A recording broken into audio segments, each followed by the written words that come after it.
This is Real News Media TV, coverage you can trust. Please like, share, subscribe, and hit the notification bell. Select all for daily news updates.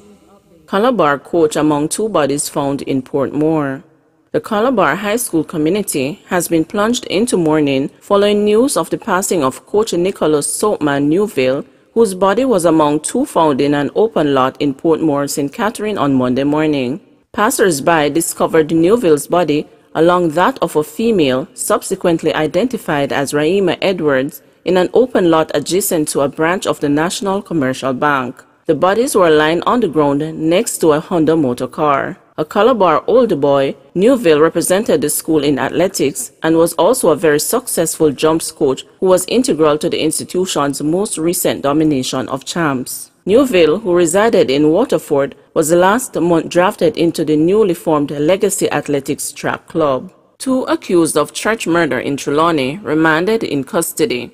Two of the three men charged with the murder of banker Angelo Garwood inside a church in Falmouth, Trelawney, were remanded in custody when they appear in the Trelawney Parish Court on Monday, February 15. They are next to appear in court on March 2. The men are 29-year-old Javon Janoy Garwood, who is charged with murder and conspiracy to commit murder, and Dwight Bingham, who is charged with murder and illegal possession of firearm. Garwood, who is a stepson of the victim, and Bingham are both represented by attorney Martin Thomas. A third accused, Leon Hines, appeared in the Home Circuit Court in Kingston on Friday, February 12, and was remanded in custody until Thursday, February 18. Niece begs for uncle who stabbed her and her sister.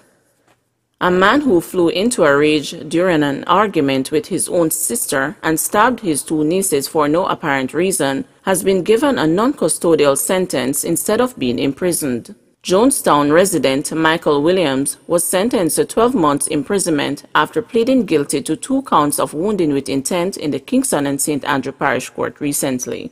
However, Chief Parish Judge Chester Crooks suspended the sentence after one of the victims begged him not to send Williams to jail.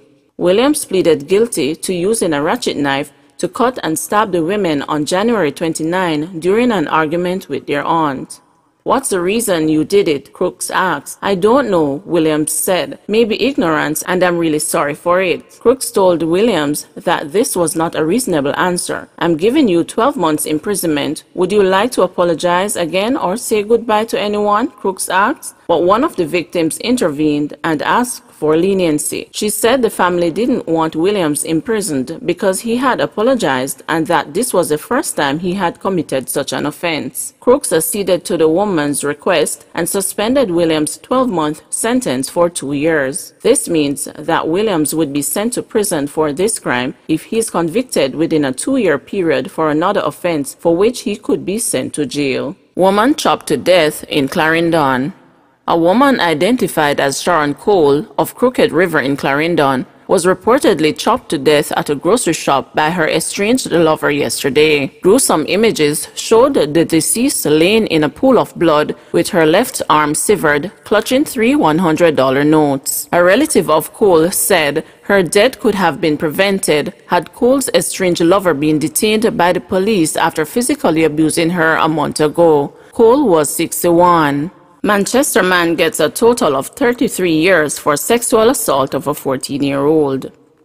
A Manchester man who had sex with his wife's 14-year-old niece has been sentenced to a total of 33 years in prison. His name is being withheld to protect the identity of the victim. He was given the mandatory minimum of 15 years in prison for having sex with a person under 16 years old, 15 years for grievous sexual assault, and 3 years in prison at hard labor for sexual touching. The sentences, which are to be served simultaneously, were imposed by Chief Justice Brian Sykes in the Manchester Circuit Court last Friday, weeks after he was found guilty of the offenses. Sykes, in explaining his decision to impose a mandatory minimum sentence, pointed out that the Manchester man was a person in authority over the child as defined in law. Further, he said engaging in sexual intercourse with a child creates psychological scars which affect them throughout their adult years, and that the law should serve as protection for children. Prosecutors led evidence that the man went to the then 14-year-old's room and had sex with her while her mother was away. On another occasion, he approached her while she was using an outside bathroom and fondled her. The child reported the incidents to her guidance counselor at school, who contacted the police.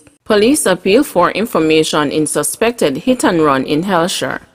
The police in St. Catherine are appealing to possible witnesses to come forward as they investigate the death of a man in a suspected hit-and-run along the Hellshire Main Road last December.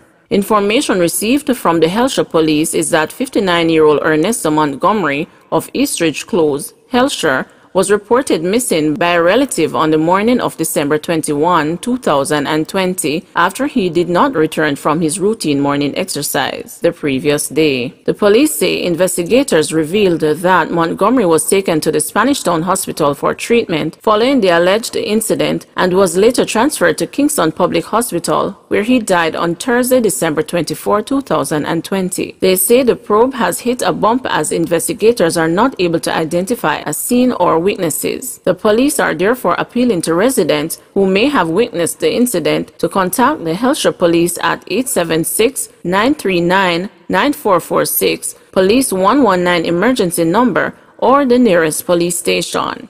Please remember to like, share, subscribe, and hit the notification bell. Select all for daily news updates.